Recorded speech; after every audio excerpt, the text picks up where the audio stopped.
大家好，我是尼可拉斯杨。新年新气象，感谢大家对我的大力支持。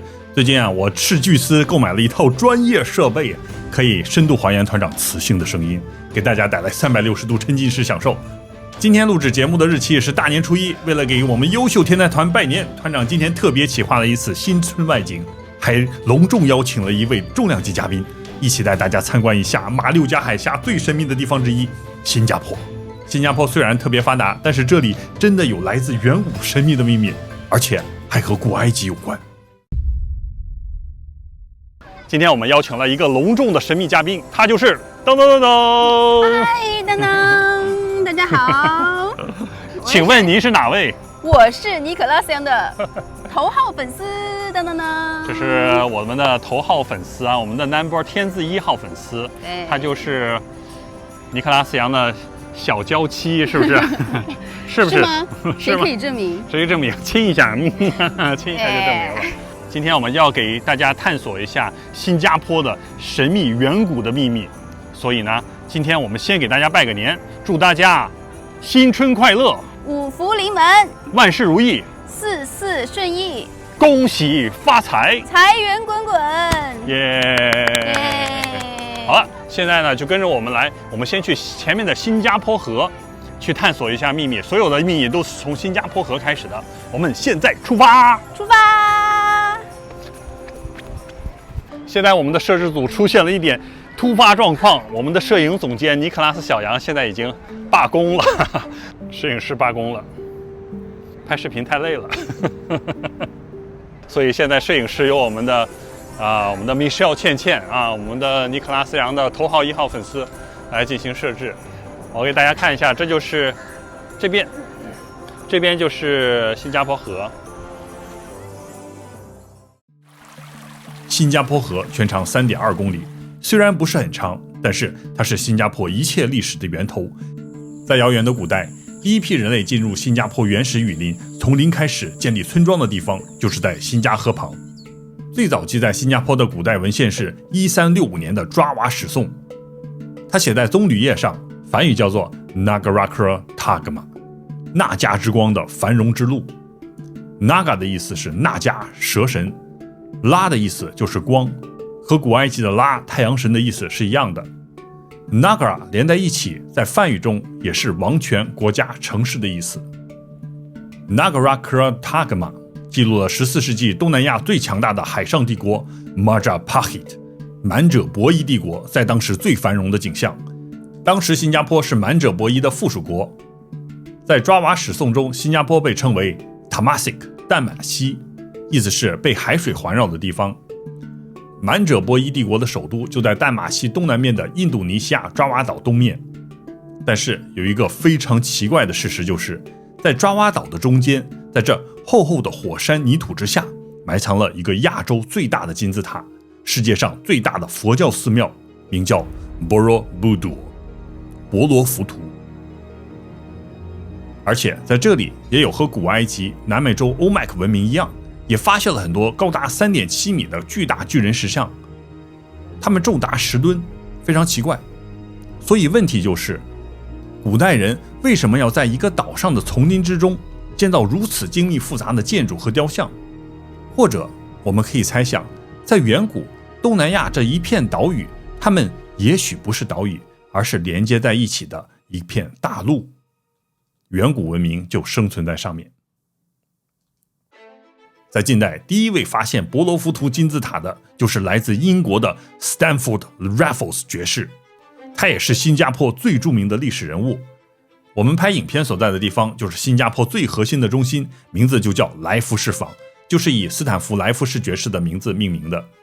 当时来福士在印度尼西亚的爪哇岛中发现博罗浮屠的时候，它的大部分都是埋藏在火山灰下面，而且到现在没有发现任何古代经文对这个类似金字塔的博罗浮屠有任何记载。是谁造的？什么时候建的？为什么建造？没有任何记载。而且在14世纪的满者伯夷帝国中也没有记载。虽然当时他们已经有能力在棕榈叶上写上经文，所以博罗浮屠非常神秘，这个留着我们以后再讲。现在主要先讲一下和新加坡相关的这个 Stanford Raffles 爵士。因为他在1819年登陆新加坡的时候，发现了更加奇怪的东西。这新加坡河以前呢，全都是船，但是呢，上面经常漂浮着一些不可言喻的物质啊，因为人太多了嘛，所以呢，从那个好像是1977年，新加坡李光耀总理开始进行清理河，清理了10年才把这个河清理好了。今天的这河水有点黄啊，以前是绿色的，还比较清，因为最近下了很多雨，所以上游的泥沙就冲了下来。平常是很清的。他是新加坡最著名的一个大商人，还是一个大法官。当时他出现的时候，连法庭都不用，直接就坐在这里就可以判断了。这个是来自马来的大商人啊，马来的大商人，这是来自清朝的大商人。他俩呢经常会吵架，有可能吵架。他说太贵了，这会太贵了，他就说啊这个不贵，很便宜，就让劳伦斯顿来评评理。啊，劳伦斯顿评评理，劳伦斯顿肯定就会说啊，这个啊好货不便宜，便宜没好货。所以呢，大家一听啊就好了，呵呵，大概是这个故事。在这里还有另外两种人类啊，两类人，一种是带有这种辫子的，来自清朝的苦力，还有一种呢是这种的，应该是来自孟加拉或者是印度的苦力，他们叫英文就叫库里。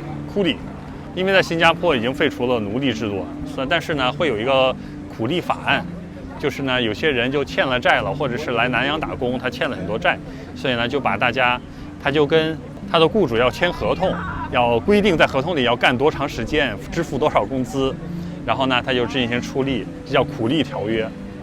听起来有点像我们现在的劳动合同啊。现在我们顺着新加坡河往前走，去探索一下真正的秘密，那就是 Sir Stanford Raffles。斯坦福莱夫士爵士从小家庭非常穷，但是他依靠自学学会了好几门语言，而且他对植物也特别感兴趣。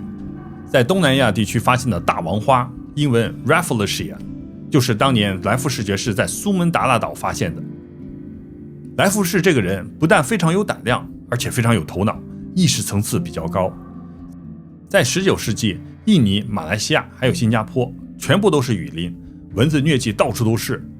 在19世纪也没有什么特效药，很多人来这里探险都死了，但是莱夫士还是敢过来冒险。而且莱夫士这个人非常有眼光，当时他登陆新加坡的时候，新加坡的岛上只有500人，第一眼就说这里一定要成为自由港，这就叫远见卓识。之后新加坡就从一个默默无闻的小岛成为拥有600万人口的世界贸易中心。新加坡现在也是世界上最富有的国家之一，根据最新的统计数据，在新加坡净资产拥有100万以上的人口占总人口的 4.18%， 意思就是你在大街上走，遇到100个人中，其中就有4个是100万美元的富翁。这个地方特别，它是莱夫士第一次在新加坡登陆的地方。汤马士·史丹福莱夫士爵士在1819年正月28日于此历史地点首次在新加坡上岸，并以其才智与远见改变了新加坡的命运，由一个默默无闻的渔村成为现代大海港和现代都市。我发现个问题啊，这个中文字怎么写的有点歪歪扭扭的？看看这边，我觉得它应该是一个外国人写的。接下来奇怪的事情发生了，莱夫士爵士在下船之后沿着河边走，在前面他们发现了一块神秘的巨石，上面刻满了神秘铭文，到现在都无法破解。这块石头现在已经成为新加坡11个国家宝藏中的第1名，被称作 Stone of Singapore 新加坡石。大家看一下，我们现在在新加坡河上的这个安德森大桥上，大家有没有注意一个事情啊？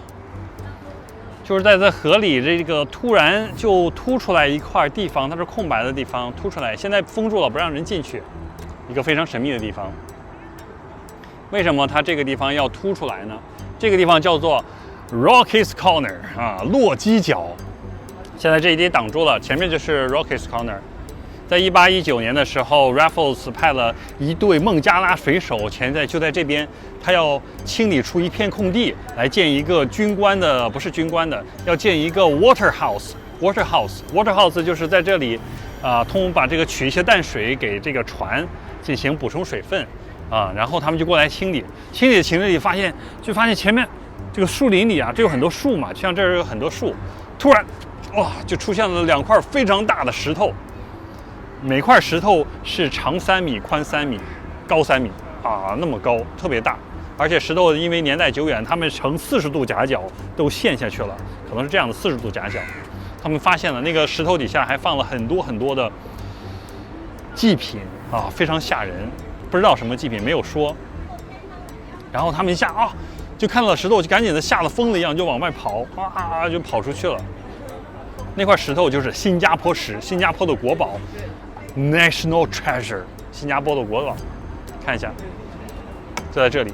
所以这里是非常神秘的地方。那个石头现在为什么变成这么小的石头了？因为它被炸了。为什么被炸了？因为为了建前面的 Raffles Hotel。根据1886年出版的《孟加拉亚洲学会杂志》上的论文记载，新加坡石刚刚被发现的时候，石头上面是刻满了文字，大约有50行，但是因为年代久远，上面的文字都已经模糊不清。当时那些孟加拉水手从树林中惊恐地跑出去之后，就再也不敢回来。后来船长花了很多钱，请了很多来自清朝的中国工人，才把这一片地给清理出来。新加坡石上的文字是弯弯曲曲的，不是四方形的。它既不是梵语，也不是满者博伊帝国的古爪哇语，它是完全独立于东南亚体系的一种全新的语言，是一种未知文明留下的语言。这种文明不知道什么原因已经消亡了，考古学家也没有找到和它相似的文字。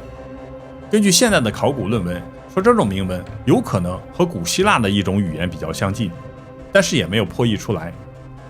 我们现在看新加坡石为什么从那么大块变成这么小的石头，是因为在1843年，当时英国工程师为了在这里修建富勒顿军事要塞，就拿炸药把这2块大石头给炸了，现在就剩下这几块碎片留了下来。现在富勒顿军事要塞已经变成了新加坡最著名的酒店之一——富勒顿大酒店。大家看一下，这里有一个新加坡的古埃及遗迹，大家知道在哪里吗？就是当当这里，大家跟我来看这块石头，红色的这块石头，这是1909年建立的 Anderson Bridge 的一个石头，它这个石头是红色的，在这里写了一句话，这个石头是来自阿斯旺 Egypt。 阿斯旺是什么地方？阿斯旺的地方就是古埃及的阿布辛贝神庙的地方，大家知道吗？就是那个非常大的那个人像的地方，阿布辛贝神庙。这个石头是不是神庙里的不知道，他没有讲。但是如果这么千里迢迢能运过来的，而且是刻的这么光滑的，可能就是神庙里的石头。大家看，前面是新加坡石，这边呢是阿斯旺的埃及神庙石头，然后前面呢，大家看到了没有？这应该不是来自埃及的，它就是在新加坡这里建的，但是它建成了埃及的方尖碑形式，古埃及，非常奇怪。那新加坡石到底是谁雕刻的？为什么雕刻？没有人知道。但是有人说，上面的文字可能和古新加坡王国的超人巴当有关。根据马来史颂记载，当时有一个马来男孩，家里特别穷，有一天他就在海里捕鱼。当他撒下网之后不久，突然他感到渔网中出现巨大的波动，他以为有大鱼进网了，所以他赶紧去拉网。这么一拉不要紧，他发现这网里死死地缠着一个奇怪的生物，一个满眼通红、头发长长的人形怪物。巴当胆子非常大，就赶紧把这个怪物绑在了石头上。这个怪物一看就赶紧求饶，说赶紧放过我吧，我可以满足你任何的愿望。巴当这么一听非常高兴，就说你可以给我力量吧，我要成为世界上最强大的人类。怪物这么一听说可以，但是你要这么做就要吃下我给你的任何东西。巴当于是点点头同意了。于是这个怪物就发出了非常恶心的声音的声音，之后他就吐出了一堆红色的物质，发出微微的红光，像夜间的宝石一样。于是巴当就忍住了恶心，一口就把它吃下去了。吃完他就非常信守诺言，把这个怪物给放了。等到晚上他回家睡觉的时候，就感觉像蜘蛛侠一样啊，一晚上辗转反侧，全身发热，好像病了一样。这时候他的基因可能就开始变异了。等到他一觉醒来的时候，就感到他每个细胞都充满了能量。于是就在某一天，他看到马来国王要把新造的大船拖入海中，国王派了3000个人也无法推动这个大船，结果巴当就一个人出马，一使劲就把这个大船推入了海中，一人顶3000人。国王非常高兴，就赐他成为将军啊，御前侍卫第1大官。后来他衣锦还乡，来到了新加坡，在这里安然去世。国王为了纪念他，就派人在他的墓前立下了2块巨大的巨石。所以根据这个传说，新加坡石这2块石头上的记载的内容就可能是巴当的墓志铭。但是这里就出现了一个问题，就是新加坡石上面的文字，马来、印尼整个东南亚都没有发现类似的文字形式，它是一种全新不同的书写系统，这个就和传说有很大的出入。之前说过，来福士爵士在爪哇岛中间发现了巨大的佛教金字塔，当时都被埋藏在火山灰之下，而且也没有任何记载谁建造了婆罗浮屠，所以新加坡石头很有可能和建造这个婆罗浮屠的种族有关，他们有可能是我们上一集讲到的秘鲁发现的第4种人类。这个我会给你们真实的证据，而且他们很可能和释迦牟尼有关。要破解这个秘密，我们还要去一下印尼的爪哇岛。在这里，从古代就流传了一种木偶剧，叫做蛙样。蛙样的意思是影子，和中国的皮影戏差不多，但是蛙样皮影戏更加丰富，内容更加长。它一旦开始，就要从晚上一直演到第2天凌晨，都不用睡觉了。现在改进版的蛙样可以缩短到2个小时以内。这个蛙样皮影戏还有另外一个特点，就是这里面的英雄，他们长得非常奇怪。他们的眼睛是细细长长的，鼻子非常尖，而且他们头部的后脑勺的部分特别的长。这里是暗示他们的头骨可能是和秘鲁帕拉卡斯长头头骨是一样的长头。而且大家看，他们的这个手脚非常细，手臂特别长，所以我们把他们所有的这些奇怪的要素结合起来，他们的样子和古埃及纳夫提提和法老阿肯纳顿他们是一样的。大家看这埃及的石板雕刻上面的阿肯纳顿和纳夫提提的脖子都是向前伸出，和蛙样英雄的脖子是一样的，他们的脖子都不是直立的，都是向前伸出的。而且大家看阿肯纳顿的眼睛、鼻子、脸都和蛙样英雄的样子是一样的，都是细细长长的。现在主流考古学家都说阿肯纳顿的样子是得了先天性遗传综合病，但是我一会儿给大家看一些东西，大家就会发现这并不是。团长知道有些人有可能会说这是古代人抽象的艺术表现，尼可拉斯杨又在瞎掰了，所以我就给大家看一下大英博物馆收藏的1775年印尼爪哇岛达勒马勒乌兰手稿。大家看一下手稿中的画面，这里面的男男女女，他们的样子都非常符合印尼当地的样子，很正常，一眼看去就是普通人类，而且非常有东南亚特点。但是大家再看这一幅画，这里在原住民中间怎么出现了一个奇怪的人类？他们有尖尖的鼻子，长长的脖子，而且他们的头还一直向前倾，一直向前伸。他们的样子怎么和周围原住民都不一样？怎么这么奇怪？这种脖子向前倾肯定是有原因的，最大的原因就可能是他的头骨非常大，导致前后的重量不一致，主要是后脑勺重量大，所以他才往前倾。如果你不往前倾，那就都倒下去了。在17世纪荷兰和英国发现的其他爪哇岛画作中，大家看还有更多长脖子尖鼻子的人出现，他们的脖子全部都细细长长的，还有一环一环的纹路。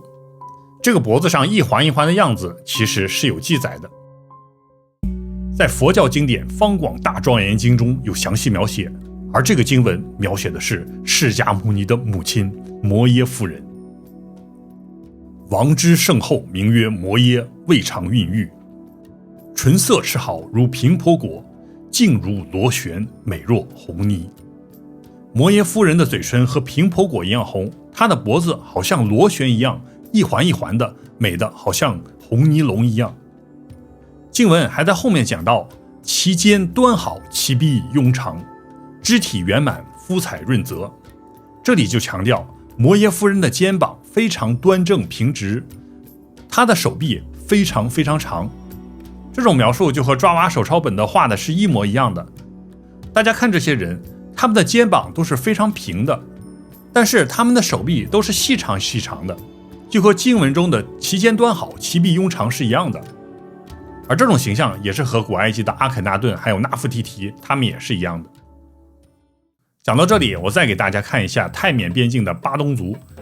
在古代，这里每一个女人从5岁的时候就开始戴这种铜环做的项圈，最高可以戴10多公斤。项圈可以把女人的脖子拉高10几厘米。他们这么做到底是为什么？印尼爪哇手抄本上的人类是没有戴项圈的，他的脖子就已经是那么长了。但是巴东族的原住民，他们没有神秘人类的尖尖鼻子和长长的脖子，但是他们是戴着项圈。这就说明这个世界在远古是曾经存在着一种人类，长头长颈。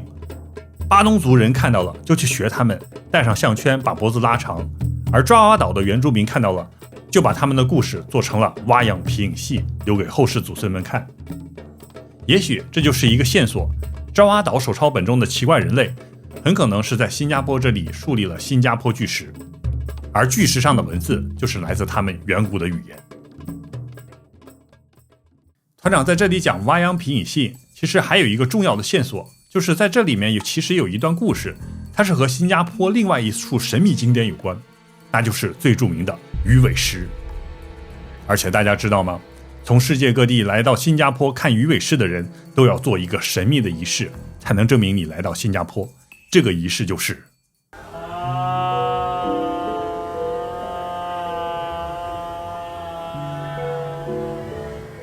根据马来文献《马来纪年》记载，新加坡一开始就叫做淡马锡，后来有一位来自印尼古国三佛齐的一个王子，他叫做桑尼拉乌塔玛，他把淡马锡的名字改成了新加坡，梵语念作 Singapura。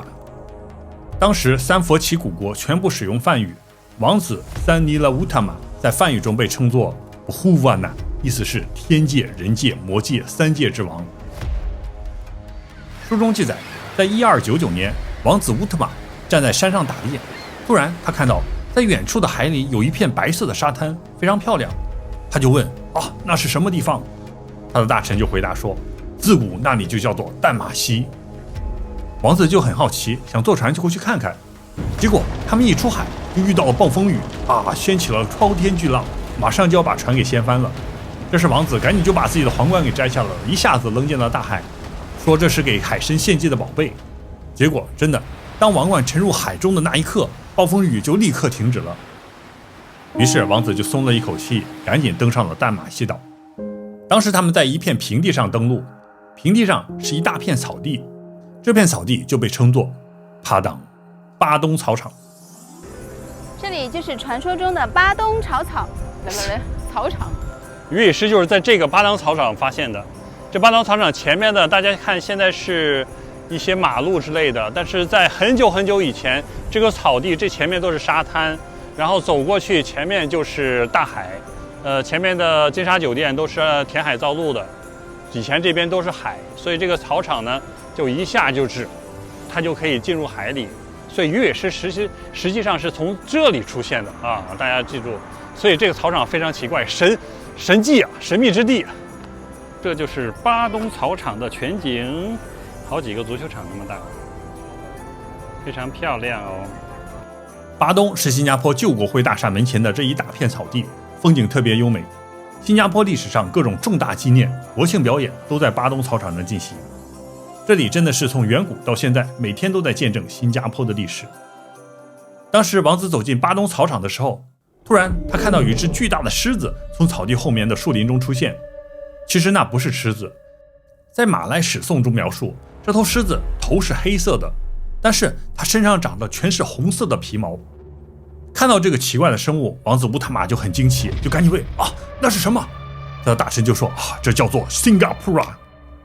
其实 Singapura 也是梵语 ，Singa 的意思就是狮子 ，Pura 意思就是 pretend 像什么一样，所以大臣回答 Singapura 的意思就是这是一只像狮子一样的生物。乌特玛王子就很高兴，说今天我们看到了平常见不到的东西，这一定是无比的福气。我宣布，从此以后这里就不要叫大马西了，就叫做 Singapura。所以从此以后，大马西就成为了新加坡，新加坡也被称为狮城。但是这里有一个非常奇怪的事实，就是在东南亚这里，在历史上从来没有出现过一只狮子。是的，在东南亚这里没有狮子出现，只有老虎出现，老虎有很多，尤其在马来西亚新山那边。所以乌特玛王子看到的红色黑发生物一定不是狮子，而是一种像狮子的神秘生物。后来这只红色的生物看到自己被人类发现之后，就赶紧跳入了水中消失了，它的形象最后就变成了鱼尾狮。传说鱼尾狮是直接从草坪的边上跳进大海里，所以新加坡的鱼尾狮应该是一种两栖动物，既能生活在海里，也能生活在陆地上。这么听来好似有点像纳加龙族。所以马来纪年中关于鱼尾狮3个重要的线索，大家一定要记住：一个是红色，一个是有尾巴，可以进入海里；第3个就是像狮子。像狮子的意思，一个是脸可能像狮子，有獠牙，或者说它的头发、它的毛发像狮子，这个非常重要。我们再回去看一下蛙样的皮影戏，在这里面有一个奇怪的角色，叫做 Manak Jinga。大家看他的样子是红色的皮肤，头上还长着黑色的卷卷的头发，看起来像狮子的鬃毛一样长。它的背后还有一个像鱼一样的尾巴，暗示着它可能就是个两栖动物，可以生活在海里。在这里有一个非常奇怪的地方，就是它的蜘蛛一样的大肚子，但是这个边缘弯弯曲曲的，还有一段尖尖的从它背后出来，所以这可能是它另外一个像蛇一样的尾巴。古爪哇岛上面出现的巨大的石像身上也是有蛇的标志。蛙样皮影戏把它样貌的所有的要素都加上去，所以讲到这里，之前我们看到的长头长脖子的人如果是真的存在的，那这种红色的怪兽也可能是存在的，而且在远古他们之间可能发生了一场生死之战。在蛙样皮影戏中讲到 Manak Jinga 他控制了爪哇岛的东部，他这个人心狠手辣，是一个邪恶的暴君，人民在他的统治下民不聊生。Manak Jinga 的意思是红色王族。当时爪哇岛上还有另外一个国家，就是满者波伊古国，他们可能是母系氏族，因为他们当时只有一个女王，叫做 Kenkunu 乌古，在爪哇语中的意思是紫色金光，可能是暗示着她有金黄色头发，穿着紫色的皇家衣服，长得非常漂亮。根据她的皮影戏角色来看，她也应该是长颈长头一族。接下来讲的就有点像《长阿含经》中释迦族被灭族的遭遇，不过爪哇的故事还是有一个圆满的大结局。在古印度，王公贵族都是有一种执念，必须要娶一个世家女子做皇后。古爪哇也一样，邪恶国王 Manak Jinga 也是有执念，一定要娶长头长颈一族的女王做老婆，但是最后被女王给强力拒绝了。Manak Jinga 好似要发疯了一样，非要报复，马上派兵准备灭了满者波伊国。这时候女王就着急了，赶紧发布招协令，说谁能打败这个邪恶的国王，谁就可以做他的老公。这时候唰的一下，就有神从天上降下来，告诉女王一个预言，说有一个年轻人叫做达马勒乌兰，意思是月之灯火，只有他可以战胜邪恶的国王。女王一听就高兴了，于是赶紧派兵去寻找这个年轻人，最后找到了。而这个年轻人也愿意去征讨 Manak Jinga， 于是在一个月黑风高的夜晚，达马勒乌兰一个人就溜进了皇宫，准备刺杀邪恶国王。当他溜进后宫的那一刻，一不小心就惊醒了2个国王的王妃。这个王妃在月下一看，这个陌生的年轻人怎么这么帅，太帅了，从来没有见过，他比那个红色的妖怪国王英俊多了。于是这2个妃子赶紧跑过去说，我们也是被拐过来的，你是来救我们的吗？达马勒乌兰就说，我是要去杀死那个 Manak Jinga， 只有这样才能救所有的人。但是这2个妃子叹了一口气说，你不要去送死了，没用的，因为这个邪恶国王刀枪不入啊，有神功护体。但是如果你可以偷到他的神器黄金锤，就可以杀死他。于是大巴拉乌兰就在玛纳金克睡觉的时候，悄悄溜进宫殿，在他身边找到了一个神秘的黄金锤，高科技武器，然后拿起来朝着他的太阳穴一下咔嚓一猛砸，玛纳金克就嗷的一声一命呜呼。最后大巴拉乌兰杀死了魔王，解放了爪哇岛，他也和皇后终成眷属。这可能是地球上2个远古种族的最终一战。刚才我们讲过，有论文指出，新加坡石上的文字有点像古希腊的某种语言，而 Manak Jinka 长得像狮子，但是又有人形，后面还有一条弯弯曲曲的尾巴。它很可能是古埃及或者是古希腊的一种像狮身人面像一样的生物。在公元3世纪的时候，古希腊博物学家 Claudius Aelianus 写了一本书，叫做 The Natura Animalium，它里面就描述了古埃及狮身人面像真实的样子。它叫做 Manticore， 它是一种具有蓝色眼睛还有人脸的野兽，像狮子一样，毛色是朱红色的，但是它嘴里有3排像狮子一样的牙齿，而且很奇怪，它的尾巴有一条像蝎子一样的毒刺，它尾巴末端的这条毒刺超过1肘长，边上还有2排辅助刺，每排有1希腊英尺长，应该有好几十厘米长。如果人类中了毒刺里的毒液，会马上丧命。这个狮身人面兽可以调整尾部的方向，向侧面、前面或者后面发射毒刺，最长可以达到30厘米的射击距离。在射出毒刺之后，它们还会再生。书中记载，只有大象可以对这种毒药免疫，而且书中还记载了这种神秘野兽还可以说出人类的语言，它可以诱惑人类走入陷阱，然后把人类杀死。总之非常危险。在1928年，工人在新加坡的福康宁山丘上就挖出一套黄金首饰，现在被列为新加坡11国宝之一。这套黄金首饰有2个太阳耳环，另外就是黄金项链正中央就有一个狮子头的样子。讲到最后，大家有没有发现今天的故事有一个特别诡异的地方，就是马来的超人叫做巴当，在新加坡发现鱼尾狮的草地叫做巴当，而在缅甸那些拉长脖子的巴农族的发音是巴当。是不是看似没有关联的事物，为什么他们的发音都几乎一样，而且他们都可以在我们今天的故事里出现？新加坡石、方尖碑、古埃及石头、狮子像，如果再加上印尼爪哇岛雨林中的波若浮屠金字塔，那所有的古埃及元素都齐了。再加上这个传说中的长头长颈一族，这个世界就是这么奇怪，一切都是联系在一起的。难道这都是真的？好了，今天的节目到此为止了。再次祝大家蛇舞春风，心想事成，新春大吉，恭喜发财！我们下期再见。哇，我们今天非常好运，遇到了帕亚雷巴！哇，这个水獭呀，水獭，新加坡的水獭，它在干什么？它在拉屎吗？啊，它好像是在拉屎哦。